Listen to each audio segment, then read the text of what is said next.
Okay, since I don't have anything exciting for you guys to have after, that entire hiatus thing, I'm gonna read a thing that was basically the creation of the entire alien subplot that you guys don't know about.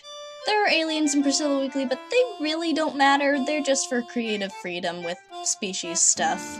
Okay, this is my humanities alien writing assignment. Oh gosh. The clock seemed to tick slower than ever in the lavender-painted humanities classroom. Several kids had been slouching their faces onto their desks, or jerked their head back to look at the clock. Up in the front row, you could read Mr. Dooley's computer clock on the projector. 10:30, why?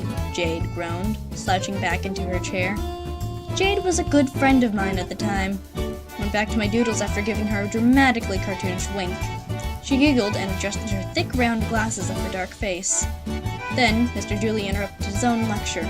Class, we have an important announcement! And he changed his projector to another screen. A video news report played. Attention, people of Earth! We have astounding news. Aliens have made contact with us. I repeat, aliens have made contact with us. The news report finishes and I put my hand in the air and try to think of as many jokes as possible. So, I guess you could say that is a stellar achievement! I giggle, and Jade gives out an exasperated sigh. Oh, so you want me to give you some space? People around me were giggling and sighing. School will be let out earlier today as well. Please call your parents and let them know. My phone is open to anyone who doesn't have one, Mr. Dooley reassures, putting his hands up to calm the classroom. People clamored around. Some were even laughing a little. He organizes the classroom into several groups of 3 to begin the group work. After school, my parents weren't home yet, so I had to go to Jade's house to hang out. We sit in her treehouse on the highest branch. I was at the edge of the room, clinging onto the trunk of the tree, my fear of heights taking away from fun once again. Jade was sat cross-legged in the center of the room, in a dip of the wooden floor. Okay, what do you think they look like? She questions. My bets are on gray skin and black hair, I answer. Nuh-uh, they'll definitely be purple with deer horns. Okay, maybe they'll have horns, but goat horns. Is that a reference to that new game you play? I thought so, she said snidely. A gust of wind blows the treehouse and makes it creak. I clung tighter to the trunk. Hey, do you think we could go down now? It's getting kind of shaky, I stammer. There's no stammer. Jade rolls her eyes. Yeah, sure, scaredy pants, Jade said, and got up from her dip in the floor. Squeak of brakes resounds outside, and Jade rushes down the ladder. Mom must be home. Does your mom drive a black van with a blue scientific lettering that I can't read on the side of it? I say, looking out the window. How did they... Jade shoots me a glance of panic and concern. She probably knows these people. That was... We quickly climbed down the ladder, and Jade rushes to her front door. She vaults her porch fence in a single jump and slides onto the doormat protectively. 2 people with blonde hair and lab coats step out, a man and a woman. The woman was wearing her hair in a bun, oh boy, and the man had his slicked to the side.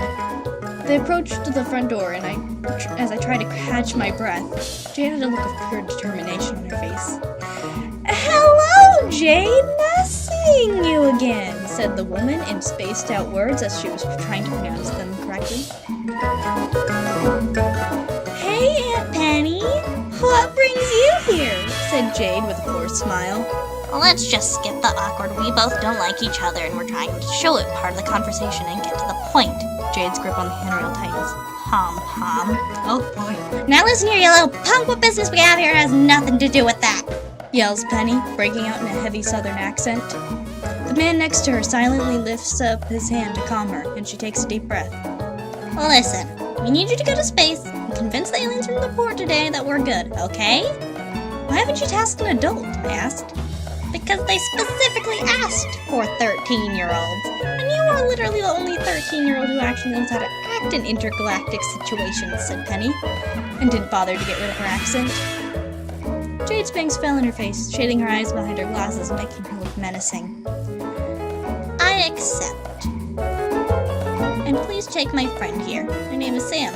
Sam Dreamier. Said Jade, her arms crossed. Penny jots my name down on a clipboard that the man would hand her. Is that short for Samantha or Samuel? Asked Penny. No, answered. It would be gender neutral if it was a nickname. Oh, okay then. Here, fill out this form on the card. Jade, you already have yours done, said Penny, handing me a sheet of paper. Come on. I keep forgetting how old of a character Penny is. Jade and I get into the cheaply lined car and we drive off.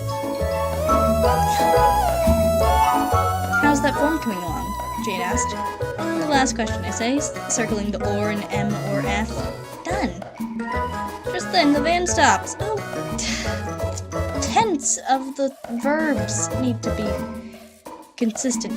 We pulled up to a white building with an orange trim. The words Dawning Laboratory is in big, bright blue letters at the top. The whole building could have easily have been several stories tall, and went on to the sides as big as a supermarket. Oh, you're gonna get a downgrade. Here, you will be training for the mission, said Penny, leading us to the front doors of the facility. Part 2, Train of Lies. A cold blast of air from the laboratory hit my face. The room was buzzing with excitement. People were running left and right. A group of engineers was talking to the side, and a distracted receptionist was gawking at them. We approached the red-haired receptionist in silence, and she doesn't notice us. Oh boy. Hey, watch this, Whispers Penny, and she slowly gets close to the girl leaning over the other side of the desk. Bedelia! The receptionist flinches and falls out of her chair. She got up as fast as she could, fixes her magenta uniform jacket, and gets into a presentable pose. Hi, welcome to Dawning Laboratories. How may we help you? She said, yelling the first 2 words. Real graceful, Beans. Some woman in the engineer crowd shouts at her. Bedelia shoots Penny a glare of disdain from underneath a fake smile. What? In a time as tense as this, we should try to relieve some pressure. Penny smirks. Bedelia seems confused for a moment, then looks at Jade and I. Oh, these must be our little astronauts. I'll call up to the training center right away. Go up there now. I'm sure they're expecting you. The receptionist said in a sing-song voice. And we head past her to the blue double doors at the end of the room. I looked over at Jade, her mouth in a frown and her eyebrows disappeared behind her glasses. I'm less worried about the mission and more about Jade, who is prone to having what could only be described as panic attacks during class. She always would have excused herself before she most likely started to cry in the hallway. Jade was doing really good considering the circumstances. A looming threat of aliens coming to Earth and possibly destroying it was hanging overhead. Gulped and kept heading forward down the aquamarine hall. Geez, why is this place so colorful? We passed many people in the hallway, most wearing lab coats like Penny's. Some murmured to each other as we passed them. We got weird looks at us, then to Penny and the other guy. I started to walk a little closer to Jade. The training room's doors were enormous, nearly twice my height, and made loud squeaking noises as we passed through them. The size of the training room had made the door size less confusing. Gasped at the huge obstacle course and the mats laid out in front of us. Ropes hung from the ceiling to cross over foam pits, hurdles to jump over, and poles to climb up. The large yellow door slams behind us, and I remember how earlier I had gotten out of breath running the length from a tree to a door. Jade remembers this too, and was giggling. Shut up, I hiss, elbowing her in the ribs. Just then, 2 teenagers, a boy and a girl, rushed into the center of the room to greet us. Oh boy, I know who these are. Sorry that we're late, the girl yelped. We just got the call, the boy said, skidding to a stop. We'll be your instructors for 2 months, preparing you for your dangerous quest. The girl flips her wavy, dirty blonde hair as she said this, letting it settle onto her shoulders. The boy posed also. I'm Jake. This is Priscilla. We'll be training you in both mental and physical abilities. Prepare for action. Jade and... Priscilla looks at her palm. Sam. I correct. Sorry, Priscilla said and looks at a whiteboard on the wall. Now let's not waste any time. Run as many laps around the gym as you can. The bit you walk on is marked with orange. We're in good enough outfit for this. Go, go, go! Jade and I rushed to the orange edge of the floor and start running. I started to get a real look at the instructors. They couldn't have been more than 3 years older than us, being 13. Priscilla was wearing beige shorts and an orange tank top and tennis shoes, with a whistle around her pale neck. Jake was wearing a blue t-shirt and beige pants, clearly not doing any activities, but he had a visor perched on his black hair. In my observations, I didn't realize that I lagged far behind Jade. Sped up to catch up with her. I had no idea she was this fast. The only time I'd seen her run before this was when she was late for class. I got next to her, and clearly out of breath, but still running, and tried to start a conversation. So, you aren't pacing yourself, like, at all, I said. Well, no, not really. Figure if one of us either gets hurt or out of breath, we'll have to stop and start other things, Jade said inquisitively. Get ready. For what? Before I knew it, my hip was hitting the ground and I skidded another foot before stopping. Oh my god, are you okay? I'm so sorry, Jade said in a panic that seemed too different from the monotonous voice from before. I look up at her, confused, and Priscilla runs to the scene within a couple seconds. Oh my gosh, you okay, Sass? Priscilla asks. Sam, I correct. Yes, I'm fine. I run my hands through my dyed purple hair. What? It's purple? Checking for injuries. Well, now's as good a time as ever to start on the academic side of things, Priscilla said, adjusting an orange visor that wasn't there before. She helps me up from the ground, and we go to 2 desks. I'm taking a short moment to interrupt you at the 11-minute mark to say that this must be the human AU. In the robot AU, Sam does not have purple hair. They will never have purple hair. They do not deserve purple hair. Alright, back to reading. Jake starts a lesson that would help us if we were able to communicate with the aliens.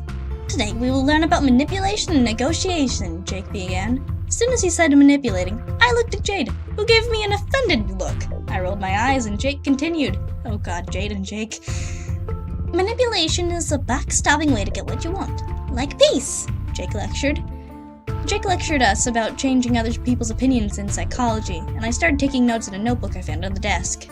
About 2 hours and 7 subject changes later, it was dinner time. Well, kids, it looks like it's time for dinner. Then your first night here. Yes, Priscilla will you your rooms. Priscilla will show you your rooms after dinner tonight, where you can change and take care of your hygienic needs. We exit and follow Jake to a cafeteria.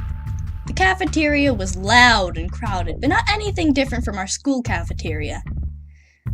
I assume you know how one of these works, so I will spend no time in showing you. I will be at my office, located next to the training room if you need me, Jake said, and walked away. Jade and I got in line for food and grabbed a tray. The only thing they were serving was spaghetti. Oh god. But I didn't mind. Jade and I sat in an empty round table and began eating. Spaghetti was indescribable. Ugh, if I had known he didn't get any better since the last time I came here, I would have gotten more applesauce, Jade sighs. You've been here before, I asked? Yeah, I called Penny Aunt Penny when you first met her, remember? She would always take me to work with her when I was younger, and more invested in science. Cyrus, our lunch guy, always serves spaghetti on Thursdays, Jade said, and stirred around the sticky spaghetti. At least the lunch lady isn't making it. I can't believe she got promoted instead of fired, since that is what she did to the kitchen. Wonder what she's at right now.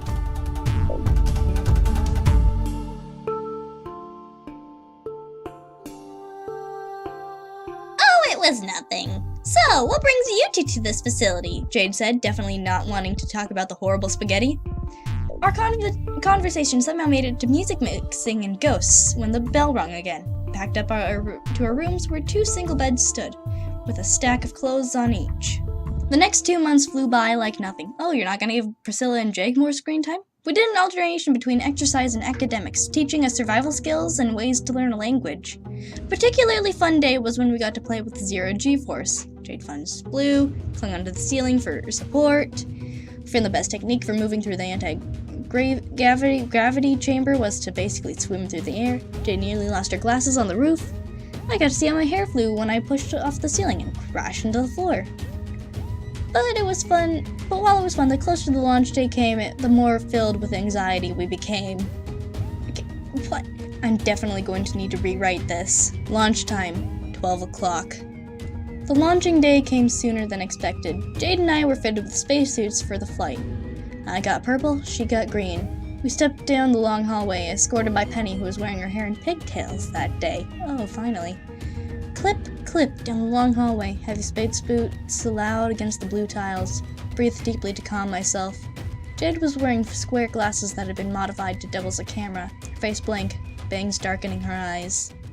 Brushed my short purple hair out of my face, humming a pop song. We arrive in a room with an elevator to the top of the rocket ship. Several people were there waiting to say goodbye. My parents and Jade's mom. Jade goes to hug her mom, and I go to my parents, hugging them tightly. I'll miss you, little punk, Mom said, ruffling my hair.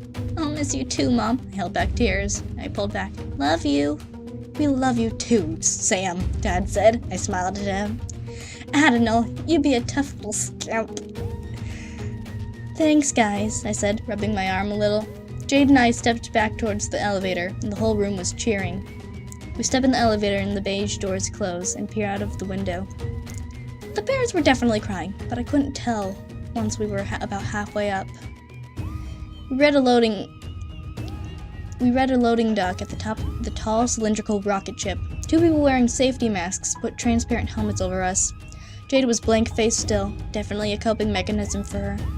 We step into the ship. It has white interior with black control panels spread around. Two chairs with many straps on them were up near the front, near an observation deck. Jade and I sat down in the chairs and we were strapped in. Prepare for takeoff, rang a voice from the intercom.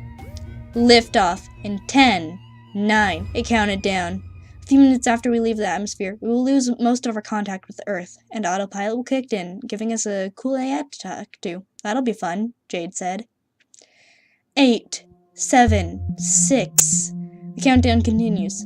5, 4, 3, 2. The floor shakes. 1. We were pressed down in our seats. The blues outside of our window turned to white, then to black, as we were propelled through the atmosphere. A few minutes later, it slows down. Stars were everywhere. Decoupling thrusters, the previous voice said. Got to boost forward. Check the clock to my left. An hour had passed since we got in the rocket. We were definitely in for a long flight. I don't even care that was one take. Oh my god, I still hate that chapter. Part next one. Space-tacular puns. Sam, you need to shut up. You are free to move about the capsule, A different voice said. Supposedly the AI Jade was talking about. Jade and I unbuckled and floated up. Hello! The screen changed from a view of the outside world to a smiley face with a mint background. Looks like it's Kim, except a Car Cat ripoff. You'll understand later. Lift off, I muttered under my breath. Hello, time to fly, Corbin! Jade said in as clear as a voice as she could manage. Hello there, Jade and... A pixelated hand appeared on screen and Corbin glanced at it. Sad, welcome aboard! I gave out an exasperated sigh. It's Sam, not Sad or San or Sass, I say, moving myself upside down. Priscilla told you to say that, didn't she? Jade was laughing. Why, that would be so ridiculous! Why would I— Yes, she did. In the middle of a sentence, Corbin flickered to a different face. If I wasn't so starstruck right now, I would have been disappointed in you, making a space pun. Corbin, how long will the flight take? Jade asks. About a week with the new boosters, Corbin informs, changing to a picture of the new boosters in action. Awesome! So who wants to play headbands? Jade cheered. I do!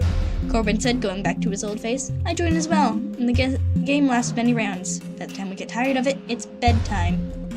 Our schedule worked like this. Corbin waked us at what he told us was 6 a.m. We ate freeze-dried foods and messed around in between meals, mostly consisting of stellar puns and board games. A planet drew near on our final day, entirely blue, with a small speck of green on it. Okay, so we are aiming for the green spot right there. You two will get off and I will be left alone, so make the visit quick, like a day or two, Corbin said. Awesome, I say, nervous about going on an alien planet. No crap, Sherlock. Of course you're nervous. Part second to last, quirks in the system. Jesus, this video's over 20 minutes long. We touched down in a town of purple round buildings and fountains everywhere. We stepped out onto the gray ground and was immediately greeted by a tall pair of creatures with 6 eyes each, fins, webbed feet and hands, and tentacles on their sides. One was green, and the other was neon yellow. We were picked up in their tentacles and carried fast to the city. Tentacles. Jade yells for them to put us down, and I squeal in fear. We approach a pink one of them, and they shout something in a language we don't know. We were put down and the pair runs away. The pink one has 3 eyes and was wearing some sort of metal device over their fins. They kneel down and hand us each a pair of metal earpieces. We put them on. Hello? Can you understand me now? The pink alien asked. Yes, we can, I replied, excited that they meant us no harm. Good. Now let me show you where you're supposed to go. My name is Finny. Nice to meet you, humans, Finny said, walking towards the tall building. Nice to meet you too. My name is Sam, and this is my friend Jade, I said, gesturing to Jade. She waved. You'll love it here! Follow me! They said. We followed them through the streets, where many colored people were roaming about. But by the way, what pronouns can I use with you? I don't want to be rude, I asked. Getting pronouns wrong on Earth is a problem? On Zooglard, everyone just goes by they and them. We have been researching a lot about Earth, and we find out a lot. You're so noisy! Finny goes on about Earth and how fascinating it was, the many parallels to Zooglard it has. I went to a red building and a pang of fear went through my stomach. I had no idea why, until I saw the smog that covered the floor of the building. Very sciencey, huh? Is this a laboratory? Is this a laboratory? Jade asked, saying her first thing to the alien. Why, yes it is! We Undins love science, we use it all the time, Finny said excitedly. Ever since our leader went missing, we've been trying to make a potion to reincarnate her.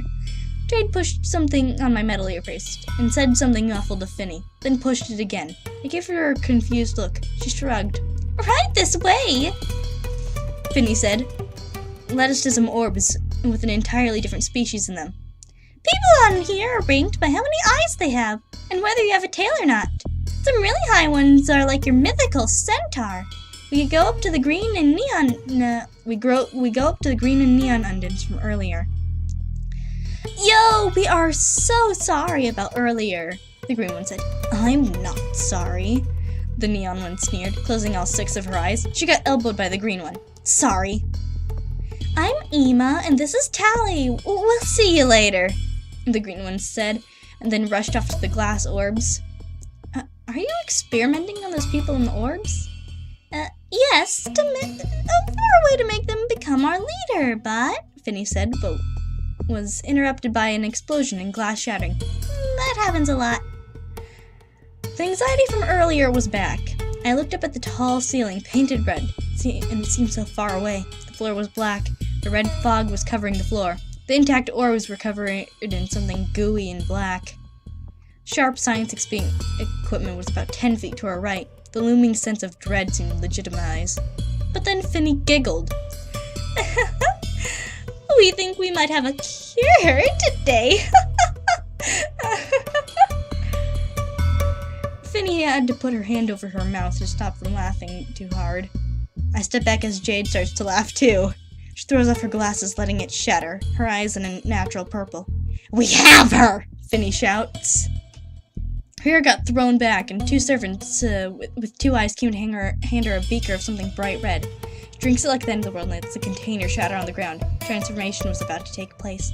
Oh, what's happening? I asked in a panic, but there was nothing there to explain, just able to let it unfold out in front of me.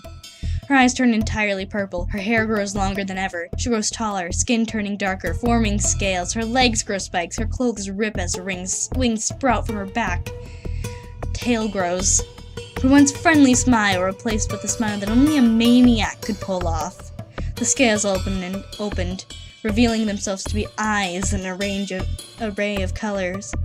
Multicolored horns shoot out from her head, more eyes hanging off of it. Jesus Christ. She stops growing, her clothes shredded at the floor. She lets out a high-pitched cackle, one that I have heard in my nightmares. To think that she was my friend a minute before. I am not Jade any longer. I am Empress Garstone, her booming voice shouted. I ran as fast as I could towards anywhere, full of panic. 2 sets of familiar tentacles grabbed me. Ema and Tally were carrying me to a door. I scream. We are getting you out of here, Tally shouts. We will explain everything later, Ema yells, running faster. Out the door we went. You can't go back to Earth. You never can. But you can be safe, Ema reassured me on a rooftop. I was sobbing. Betrayal racked through my body. I think I got that a little mixed up.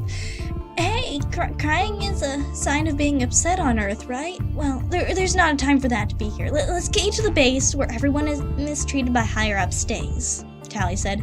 Ema, being 3 feet taller than me, picked me up in their arms like a small child. Tally and Ema hopped across roofs until we came across one with a hole.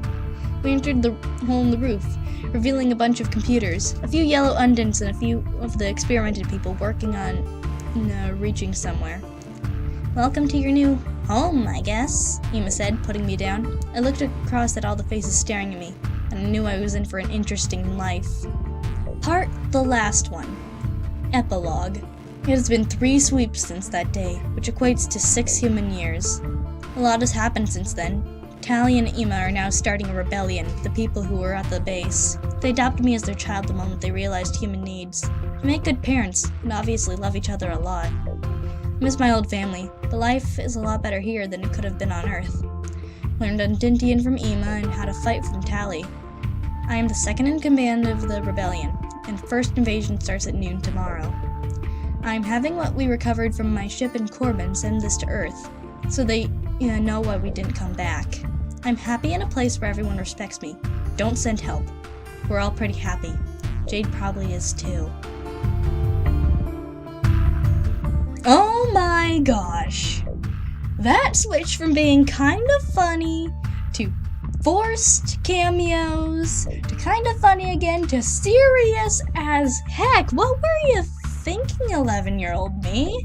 12-year-old me? Anyway, the next time I read you guys something old, it's gonna be the script where Pom Pom came to be a character. That isn't gonna be very fun. So, might do it tomorrow. Have a nice day, guys.